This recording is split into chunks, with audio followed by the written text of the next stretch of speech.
Hello, ladies and gentlemen, and welcome to episode 3 of Teeks and Takedowns. Thank you so much for joining us today. We got a great show planned ahead for you today. We're going to go over some fights in the next card coming up. But first, let's kick it off with a little recap of last card.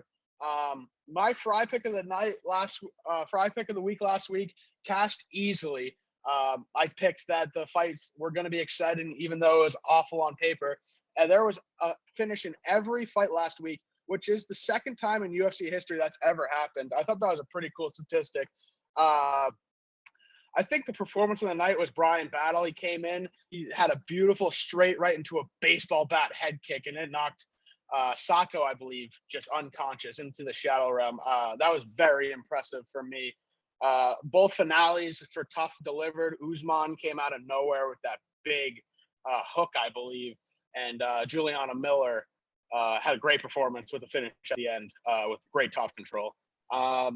And last takeaway was Jeff Neal. He really leveled up. He looked unbelievable. A lot of people giving Luque some slack that he didn't move his head, but you got to give Jeff Neal some props. He looked great out there last week. What about you, Paul? Yeah, I thoroughly enjoyed the card. I was disappointed with Vicente Luque as someone who trains Muay Thai. Like, he has a great style for that. Muay Thai and Brazilian Jiu-Jitsu, that's his entire style. But he showed no head movement in there. If this was women's MMA and it was a women's MMA fight, people would be like, how did this guy just get hit with the same uppercut 7 times in a row? But overall, Jeff Neal looked fast. He looked good. He was throwing that left hand in a bunch of different ways, sometimes throwing it like a jab, like multiple times in a row, but sometimes throwing it with a lot of power. So I was super impressed with him, but it was kind of a favorable stylistic matchup if you look at it.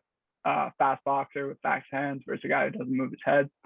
But I did pick Luque to win, so I was pretty shocked with that. And then I was super impressed with, for a guy that was relatively untested, Jamal Hill, had super tough, hard to put away, good takedown defense, persevered.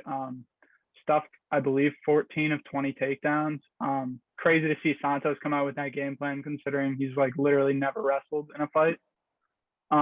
Very high on Brian Battle. He impressed me a lot, using the kicks up the middle and kicks to the stomach to set up the high kick with his right hand. Amazing card, top to bottom. Thought Juliana Miller was super annoying, and she did have some devastating ground and pound, but in the post-fight interview, she gave herself the Bruce Buffer intro, and I can't wait to fade her. Juliana Miller got an Instagram follow from me because I had her in a bet, and she was promoting it before the fight. I said, you win, you get the follow. I stuck to my word, so now I'm following on her Instagram. All right, so let's hop into our first segment of this week. We're bringing back our smoke break fights of the week. These smoke break fights of the week are fights that if you got to miss a fight, this is the one to miss on the card. Go get a smoke break, go get your snacks, whatever you need to do. My pick this week is going to be Angela Hill versus Godinez. Angela Hill went on the Joe Rogan podcast 2 years ago and absolutely forgot how to fight afterwards. She's 1-5 since. She's queen of losing the split decision. I see that happening again. She's going to figure out a way to win one round, lose the other 2 pretty decisively. Don't have to watch it. Already lost in the split decision. What about you, Paul? Yeah, so I could see your reasoning for picking that fight. Angela Hill's been on the wrong side and probably the right side of a couple split decisions here. She tends to fight close fights, and Godinez, on the other hand, is the relatively bright prospect who's been pretty good at strawweight so far. Great wrestling, great ground and pound. But on my side, I actually picked Lukas Brzezinski versus Martin Bude as my smoke break fight of the week. Both of these guys are relatively untested heavyweights. And you know it's going to be a bad fight when the guy is a -220 favorite coming off a win versus Chris Barnett. That means nothing. I mean, that guy is a 5'8", 265-pound heavyweight. Anyone should be beating him. He landed a cool spinning kick. It was on John Vellante, who was the second worst heavyweight, or maybe the worst heavyweight on the roster at the time. Bude didn't look good in that fight. He uses clinch, elbows, knees to kind of just make the fight gritty and win. The other guys, this is UFC debut, relatively untested. I'm not expecting a whole lot of technique in this one. I could see it being a boring clinch against the fence fight for Bude with some takedowns mixed in. So this is the perfect fight to spark the J, or maybe go get yourself a 6-pack of booze or whatever you want. So this is my pick for smoke break fight of the week. Nice, I like that. All right, let's move into the main card here, and let's start with the main event: Cruz versus Vera. What are you thinking here, Paul? Yeah, I mean, this is a fantastic matchup. Anytime you get two of the top 10 guys in the world at bantamweight, Bellator, UFC, any promotion, it's a pleasure. These are two of the smartest guys in the entirety of MMA, in my opinion. Chito Vera, every fight, similar to like guys like Peter Yan. Early, you see him downloading data, making those adjustments. These guys both have high fight IQs.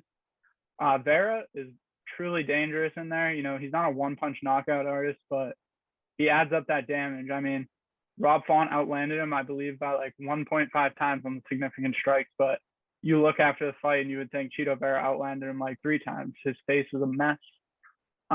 He KO'd Sean O'Malley. I know Sean O'Malley doesn't like to admit that loss, but he straight up got put into the shadow realm and he got his leg kicked out. That's a clean victory for Chito. He put a beating on Rob Font, vicious beating, and on Davey Grant, who's a good like fringe top 15, right outside that top 15 at bantamweight fighter. Had a close fight with Song Yadong. You know, he's mixing it up with the best. He has great Muay Thai, great clinch striking, uppercuts, knees, elbows. And in his last fight, I was super impressed with the ability to mix in front kicks, hook kicks, heel kicks, and he hurt Font with these strikes that you often don't really see being used in MMA or hurting guys. So I was impressed with that. Great calf kicks, good parries, good striking defense. But the path to victory for Cruz in this fight, in my opinion, as a slight underdog, is definitely going to be the wrestling. Chito struggled with this. I mean, he got backpacked for Jose Aldo in round 3 and was so pissed that he started punching him in the face after his bell had gone off. So he clearly doesn't like wrestling. Chito has a good guard, but, you know, I don't think that's going to really work on a guy like Dom Cruz. He loves grappling. He's got a grappling base. He's been wrestling forever. I don't think sitting and playing guard is going to work there. Cruz has footwork to stay away from Chito and potentially try and outpoint him. My issue with Cruz is you've been seeing these miles adding up, you know, having close fights with guys that he would never have close fights with in his prime. He would have dominated guys like Pedro Munoz, Casey Kenny, all those guys in his prime. And I think he's slowed down a little bit. He's been getting dropped and hurt in these fights. Cejudo had a lot of success with kicks on the outside, slowing down his movement, knees up the middle when he's moving his head. So I think Chito can just use his pace, his fight IQ, and a little bit of his dirty striking to get the W here. And I see it by decision, close fight. Yeah, I agree. This is an absolutely great matchup here. They're both on 2 pretty good runs. They're both high level in this bantamweight division. It's definitely going to be a banger of a fight. Dom Cruz has some of the best movement to watch in MMA. His footwork, his head movement, it's unbelievable stuff. Chito has a lot of power. He's an explosive guy. He's also very crafty himself with his striking. That front kick to poor Frankie Edgar is one of my favorite knockouts all time, but love Frankie Edgar too. Tough to see. Vera's coming in at a -220 favorite. I kind of agree with the line. I do see him getting a win. I think it's just his time now, but it's also hard to not take Dom Cruz at plus money. You don't see this very often. I think it's going to be a close fight. So plus money Dom is not the worst bet I've seen, but I do expect Marlon Vera to get a win here. Yeah, valid points by you. And I've had Dom Cruz in his last couple of fights versus Casey Kenny, versus Munoz, as well as versus Cejudo. I even had him. And, you know, he dropped like a sack of potatoes in that Munoz fight, and I thought it was over, but he showed great recovery and really used his old veteran savvy to come back and win that fight. But moving on to the next fight, we have in the featherweight division, David Onama versus Nate Landwehr. And I think this is a super exciting matchup. You have Onama coming in at -200, Landwehr at +170. Both guys enjoying mixed results so far in the UFC. David Onama had a pretty tough debut in Mason Jones. Nate Landwehr has lost to Herbert Burns, as well as Darren Elkins, I believe, in his 2 UFC losses. In my opinion, Onama's great young prospect, training out there with James Krause. Good grappling, good striking. He did struggle a bit with the chain wrestling in the Mason Jones fight, think that's where Nate Landwehr has a path to victory here. But as a guy who's been high on Nate Landwehr, the thing taking me away from having any action or any opinion on him winning this fight is he has zero striking defense. He was getting tagged by Darren Elkins, face was a bloody mess. And no offense to Darren Elkins, he's an all-time legend, not a super high-level striker in my opinion. Onama's got way more power, way more athleticism, guy you have to be way more careful with.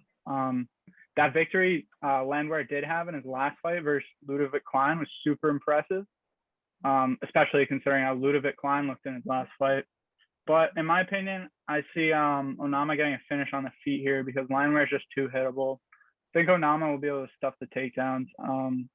What do you think about this fight? Yeah, it's a very exciting matchup here. Onama is a can't-miss fighter, up-and-comer in this UFC. He's explosive, great stand-up game, and a pretty decent ground game, getting a submission in his last time out. I do think Landwehr does have the ground advantage in this fight, but he has gotten KO'd from the likes of Herbert Burns, Juliana Rosa, and I think Onama can use his power to get a finish here.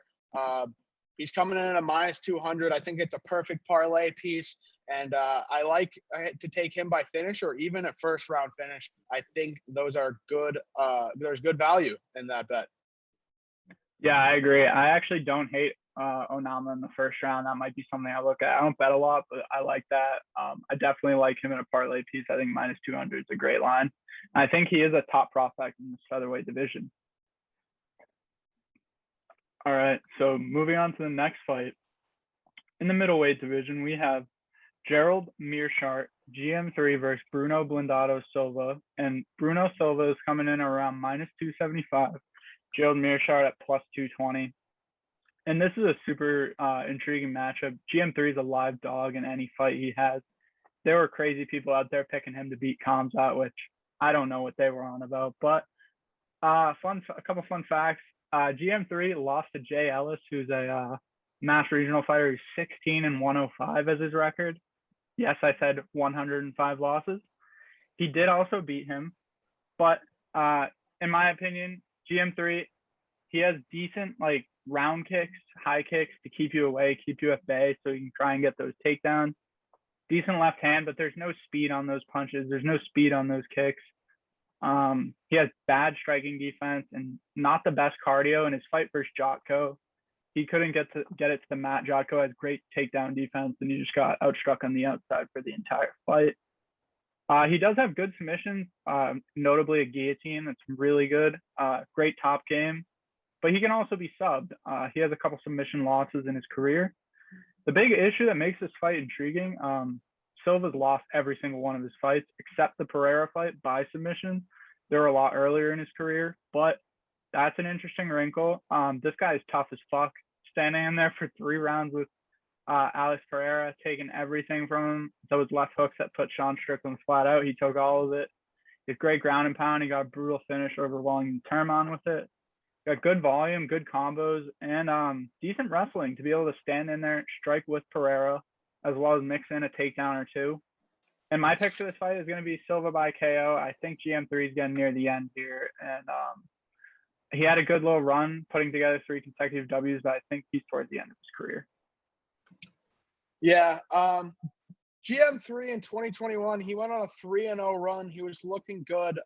Started off 2022 with a loss to Jotko, which isn't the worst loss. Bruno Silva has some heavy hands. A very close match with Pereira, who absolutely starched Sean Strickland. GM3, he got chinned by Khamzat in 1 punch. Khamzat's very good, but scary that it happened in 1 punch. I feel like GM3 really needs to get this to the ground. It's his best path to win. But Silva's also a pretty good ground game. I think Silva has way more ways to win this fight. I think GM3 can only really win by a sub. So I'm going to give out this free parlay of the week. It's going to be Onama and Silva parlayed together, and it's going to get to -110. Close to even money odds, and I think this is a great bet, great parlay of the week. Yeah, I love that parlay. Gerald Mearshart is the comeback king, though, in his fight versus Murdov, where he's a big underdog. He came back in that fight and won it by submission, so he's always live for that submission. And but I will be probably riding that parlay. That sounds pretty good. All right, moving on to the next fight. We got Devin Clark, the Brown Bear, versus Azamat, the professional Mirzakhanov in the light heavyweight division. Mirzakhanov's coming in at 11-0.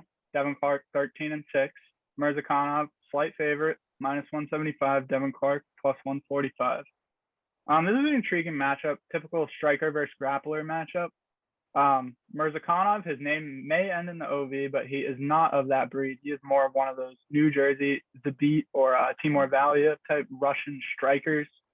Got a ton of power. Last fight he won via flying knee after losing a majority of the fight. All of his other fights are either first round knockouts, or I believe he has a third round knockout and a decision as well, but he ends most of these fights in the first round. Devin Clark, on the other hand, great grappler out of Jackson Wink. Good wrestling, control, and heart. I mean, this guy won't give up in a fight. You either got to put him to sleep or tap him out. He let his teeth fall out on ESPN once in that main event spot for trying to get that win. He has powerful striking. He knocked out William Knight in his last fight. You know, tough guy to finish. Got him out of there. But he also has the cardio to go 3 rounds. I think Clark can win here. You know, I agree with him as only a slight underdog. I mean, you look at the record and fights he's dropped in the UFC, he's only losing to guys that are extremely good, like Anthony Smith. He's going out there beating all the guys he should, like the Daquan Townsends, the guys who should be cut. I think these takedowns, he's going to be able to get takedowns of will and the takedowns that have passed to victory here. I think he can also clinch up against the cage, get it to the mat. And I think the fact that Mirzakhanov's only made it out of the first round twice really makes me like Clark side here.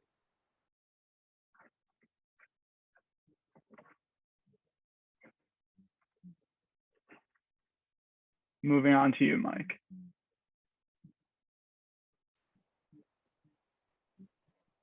I think we're back. Moving on to you.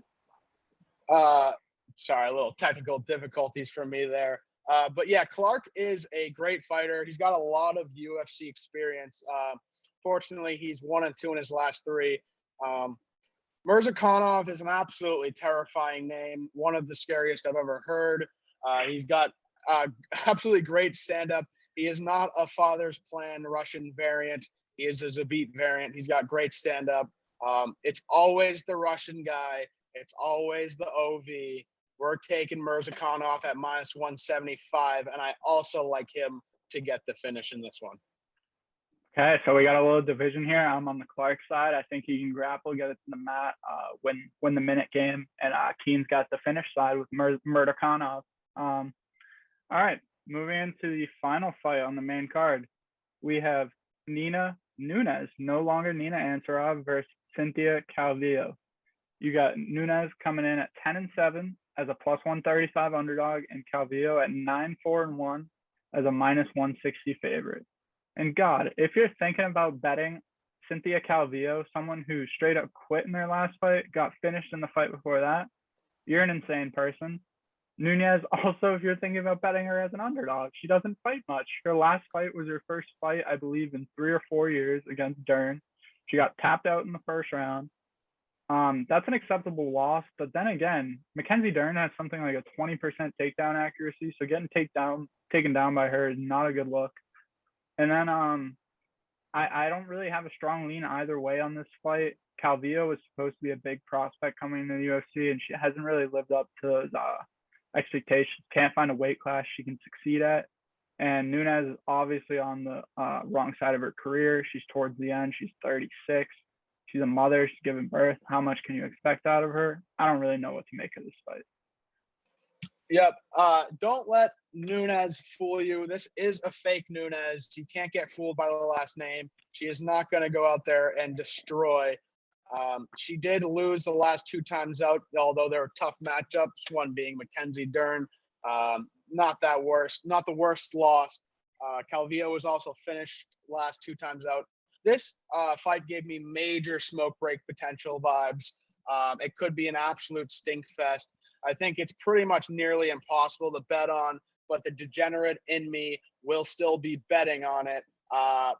The over 2.5 is not awful for a parlay piece, but I am cursed on women's over.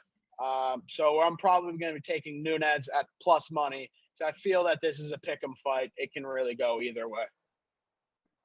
Yeah, I agree with that analysis.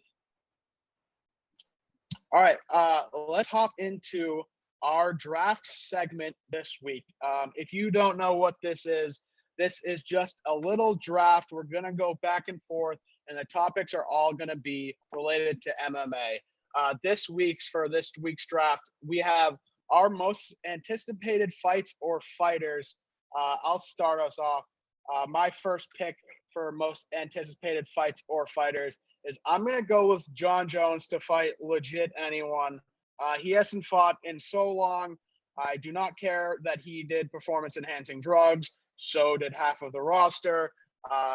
Fight now. Don't care who he's waiting for. I'm begging for it. Want to see him at heavyweight. Greatest of all time. Want to see him make a run. Give him a tune-up fight. Do whatever you can. Don't care. Get him in the ring. Yeah, I agree with that. Not sure what Jones is doing there with his career management. Arguably lost his last fight. But for my fight, I picked Islam versus Charles. I mean, it's a pretty basic bitch answer, to be honest with you, but it's the fight everyone's looking forward to. It's crazy to see the run Charles has gone on, winning 13 fights in a row, I believe, in the UFC lightweight division. That's an all-time accomplishment, and beating some of the greatest fighters ever. Dustin Poirier, Tony Ferguson, Michael Chandler, looking career best Michael Chandler, as well as guys like Kevin Lee, who I thought Kevin Lee was going to win that matchup. David Tamer, some really solid Muay Thai striker, went out there and knocked him out on the feet. And the thing I really want to see in this fight is the grappling. Islam, he's a dominant grappler. He gets those wrist rides. He gets those double legs, those single legs. And he's going to have the takedown advantage. He's going to be able to get those takedowns at will. But the question is, will he want to go to the ground with Oliveira? He fought Davi Ramos, who earlier on in his UFC run, who's ADC competitor, champion, great grappler, and he really didn't go to the ground in that fight. I think he will in this fight because I think that's his best skill, and he needs to test himself versus Charles there, and that's one of Charles' best skills. Charles has a great guillotine, great arm bars, great triangle arm bars, great scrambling. I'm looking to see some scrambles, but I think we could just see Islam being a true power grappler, unloading some vicious ground and pound, getting the back, things like that, keeping him up against the cage, moving to the back. But I think it should be a fun fight. Islam has underrated stand-up, and I know our one viewers are going to clip that and go, the clip of him getting knocked out and say he doesn't have good stand-up, but he absorbs the least strikes in the UFC, and he's been knocked out, which tells you how unpredictable this sport is. I'm super excited for it. Charles will definitely have the edge on the feet, but he is hittable. Nice. And with my second pick in our most anticipated fights or fighters draft, I'm going to go with Dustin Poirier versus Mike Chandler. Rumors, I'm not sure if it officially got announced, but rumors to happen at MSG. Let me just simulate life until this fight happens. This fight's a guaranteed banger. Dustin Poirier, one of my favorite fighters on the UFC roster. Yeah, just give it to me now. Let me simulate life.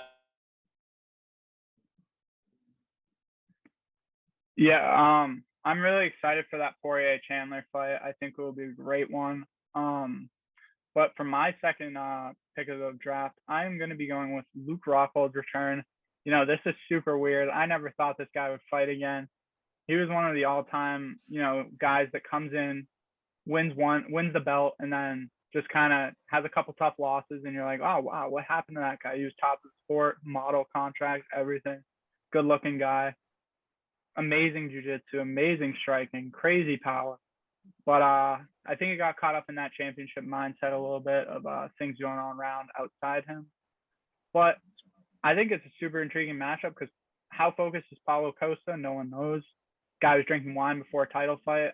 Hey, man, just take a melatonin. It's a lot easier. You're not going to be drunk the next morning. Maybe fucking take a bong rip or something like a normal person. But I think Luke Rockhold has a serious advantage if he can get it to the ground, but his wrestling isn't the best, and it's not like he's been actively training. like hard all these years while he, like this is probably his first time actively training in like half a year. And I could see it going really fucking badly, which would be amazing because Luke Rockhold, if he gets put on a poster, he gets put on a Blake Griffin fucking death poster. He is dead lying there. It's the best knockout of all time. It's the best knockout since the last time he got knocked out, and I'm super excited for that fight. And Costa will be so funny on Twitter leading up to it. Best clip all time. Go, Yoel Romero going, I love you. Right after he knocked him completely unconscious. My third and final pick for most anticipated fights or fighters, I'm going to go with Brittany Griner versus the Russian Gulag prisoner. I'm really excited to see how this one turns out.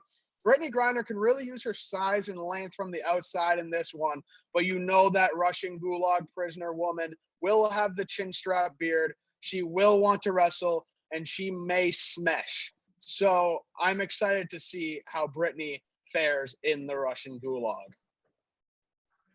Yeah, I mean, I think Brittany can do well in the Gulag, but for my third pick, I'm going to be keeping it to a real fight. I'm going to be going with something that's been thrown around on Twitter, Dan Hooker is basically begging, oh, please don't give me another Russian. Don't give me another guy who can grapple. Don't give me Arman Tsarukyan. Give me Tony Ferguson because I think he's old and I think I can win and he's a big name. But I'd be a little careful if what I wish for Dan Hooker. I mean, this guy just loves damage. I love him for it. I love watching his fights, but he goes into every fight going, I want a war, and you never want to coach a fighter or have a fighter that's like that. Going down to featherweight, awful idea. He looked as slow as a turtle down there. He got hit by like 7 straight blitzes by Arnold Allen. Got finished. That was tough to watch. As a huge fan of Dan Hooker. I don't know why he made that move, losing to Islam. Perfectly acceptable. That guy's either the champion or the second best fighter at lightweight. No one wanted to fight Islam either, and Dan Hooker, like a BMF, stood up and took that fight. Tony looked solid in round 1 of his last fight, even though kind of slow. Good rangy striking in that fight. You know, he was throwing head kicks, landing front kicks to the body, checking a bunch of kicks, which was impressive. Landing his jab, coming out southpaw, landing that left down the pipe. But I think Tony could finish this fight either on the ground or on the feet. Hooker's taking tons of damage. Tony's taking tons of damage. I think it's the right fight to make. All right, and then moving into something completely different from MMA, but sort of similar in the fact that it's just as brutal or maybe even equally brutal, and is it even a sport? We're going to be moving on to the fight next weekend. Michael Venom Page versus Mike Perry. Completely forgot bare knuckle existed until I forgot to cancel it and saw the credit cards, saw it on my credit card statement. I totally should cancel my subscription, but I never cancel anything. I have Disney Plus. I haven't used Disney Plus in a year and a half. Don't talk to me about it. Who made this fight? How did it get made? And why? Michael Venom Page was just in a title fight for the world welterweight title in Bellator, and now he's fighting Mike Perry in bare knuckle boxing. He has 2 pro boxing fights. I don't know why. I don't know how. Maybe he was like, wow, there's no one for me to fight in Bellator that won't take me down. So I want to do a bare knuckle fight. But I feel like all these guys that come over into bare knuckle, they just underestimate how fucking tapped you have to be to do this shit and how messed up this sport is.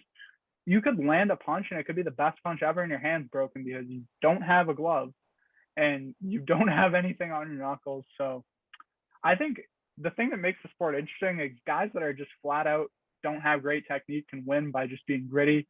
They allow punches in the clinch unlike regular boxing. So Mike Perry in this matchup, he's got a UFC 4 ranked online, spam that clinch, throw uppercuts, because this speed disadvantage is going to be absolutely hilarious in real time. It's going to look like Geji's last fight if Mike Perry can't get in the clinch. And I'm kind of excited to watch this greasy fire. Yeah, I mean, I'm definitely going to be watching because I'm an addict, but how, why, where, when, how is this fight happening? You already said MVP was in Bellator, his last fight. I think they signed a little deal where he could get 1 fight and bare knuckle for this, and I have no idea why. That being said, MVP is arguably the most exciting stand-up fighter in MMA. Not saying that he's the best, most exciting, arguably up there. Perry is a certified insane, crazy person. Bare knuckle is guaranteed violence, so it's gonna be fun. But I don't know how it's a sport, and I don't know why I pay for it. You know, thinking about this fight, MVP is better everywhere in the stand-up, but this is bare knuckle, and this is a sport for crazy, insane man. And Mike Perry is the perfect crazy, insane man archetype for this fight. So for some reason, I have Mike Perry winning just by being gritty and fighting with bare knuckles. MVP is going to come in here going, ow, ow. And Mike Perry just doesn't care. Insane person. Probably have some random person in his corner. That's my take on it. I agree 100%. I have Mike Perry in this fight because bare knuckle isn't a real sport. It's a prison sport. It's who is the grittiest, who is the toughest, who doesn't care about enduring pain. And Mike Perry's literally in like the S tier of guys who are like, please punch me in the face more. But if you have nothing to do next weekend and you're just looking for senseless violence that makes you question like your existence and if you're a morally right person, this card will be fun because I've watched bare knuckle maybe like 5 total times, and you're like, man, what is this mess I'm watching? I mean, they've licensed older guys who have sadly like they shouldn't have been licensed and they passed away, so you feel a little morally fucked up watching it. But the fights are always fun. I mean, they straight up had Chad Mendes, former UFC featherweight contender with great boxing, fight a straight up YouTuber their last card. Like, it's gonna be madness. It's gonna be madness. I'm here for it. All right. And for our last segment of the week, let's move into our fry picks of the week. Once again, if you don't know, our fry picks of the week, these picks aren't in the Vegas books. Hopefully one time we can get them there. But these are just picks that we're having fun with. We see them upcoming on the card, and we'll put a fake number next to them to see how likely they are. I'll start with my first pick, and I'm going to double up, roll over on last week. I said last week was going to be exciting because it's bad on paper, taking all that winnings, putting it down this week, that it will be exciting because it's awful on paper, looking for a lot of finishes, a lot of what the fuck moments, and I think it's going to happen again here tonight. Or not tonight, this weekend. All right. I can fuck with that. So for my first one, I'm going to be going with, and the reason I don't have this at like -800, I'll explain. So I have Mirzakhanov to walk out to the ancient ancestral death music that the Russians love so much. We saw this with Sergey Pavlovich. I went, oh no, my Lewis bet's already in the trash. It's already on fire as soon as the ancestral music played. I'm landing at -190 because he's not the takedown Russian or the takedown Eastern European. They're -900 to have the death music, the ancient hat. He's one of these New Jersey Russian strikers like Zabit. He's with those guys in addition to Timur Valiev. So I only have it at -190, but still, I think it's a good value parlay piece. With my second fry pick of the week, it's one of my friends to brutally mispronounce Gerald Mearshart's name when he's asking for picks. I have a lot of friends. I don't know why. UFC comes on. They're hitting my line. Degenerate gamblers asking me for picks. Wrong person to ask. Had some winners last week, so they're going to be coming back. And the stuff that I heard Mearshart's name pronounced as last time was absolutely comical. We got Meescreets, Meerkats, Meerqueeks. I'm excited to see what we have up next. This is nearly a lock. It's coming in at a -215 line. Okay, and with my second one, I'm going to be going with Priscilla Cachoeira. Priscilla catch a beating. Her last time out, she fought Ji Young Kim. She did not win that fight. There's a 0% chance she won that fight. It was a blatant robbery. She just won the fight. She walked forward and 8 punches and threw some back, landed some, but she got fucked up in that fight, got respected the decision. So I'm coming with Priscilla Cachoeira to win a fight that she straight up didn't win just because she came forward and poured her heart out, and the judges love that for some reason. The judges in MMA, you haven't been following MMA for a long time, they are inept. They don't know the sport they're watching. They don't know the criteria. They don't know the damage result. They don't know anything. I'm convinced that these are people they just find on the side of the Las Vegas Strip, and they're like, hey, we're the UFC. We don't like paying our own fighters. So do you want to take $100 to come judge this fight? As far as I'm concerned, Saldamato is just somewhere roaming the streets of Vegas. He's not like a licensed judge. He's just a homeless man they bring in. So I got that at plus 200 because she's plus 150 to win the fight. So a little extra value if you think she might win it if she doesn't deserve it. Nice. My third and final pick here is I'm going to take them to show Khamzat Chimaev knocking out Gerald Meerschaert, even though Khamzat has nothing to do with this event. I swear to God, they are straight up addicted to that clip, addicted to Khamzat. Meerschaert's fighting on tonight's card, and somehow, some way, they will sneak that highlight into this event. And I think that's a pretty likely thing to happen. It's coming in at minus 110. Yeah, I like that. I feel like that's in the signature ESPN Plus package they just put out, where it's like Pimblett, O'Malley, and then I think it's the Khamzat Meerschaert death. So I really like that. But I'm gonna be going with something a little different here. I'm gonna be going with if you've watched Nate Landwehr fights, you know this guy is just out of this world. He is a character. He makes Bryce Mitchell look liberal.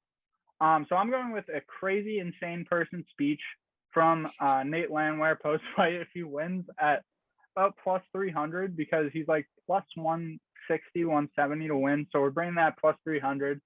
When he fought Darren Elkins, he's like, this is what I bring to the fight: blood, guts. And like, you barely understand him. He was covered in blood. 1 minute crazy person speech. I got it at plus 300. I'm going to be taking a stab at it. Nice. I like that one. That is our show for today. Thank you so much for tuning in to Teeks and Takedowns. Took a break from watching your WNBA highlights. I appreciate you guys so much. If you watched this long, have a great day, and thanks so much for tuning in. Thank you, guys. And be sure to tune in next week for the Usman Edwards 2 breakdown. That should be a fun one. Stacked card, fun fights on there. So hope everyone has a great night, and thank you for tuning in.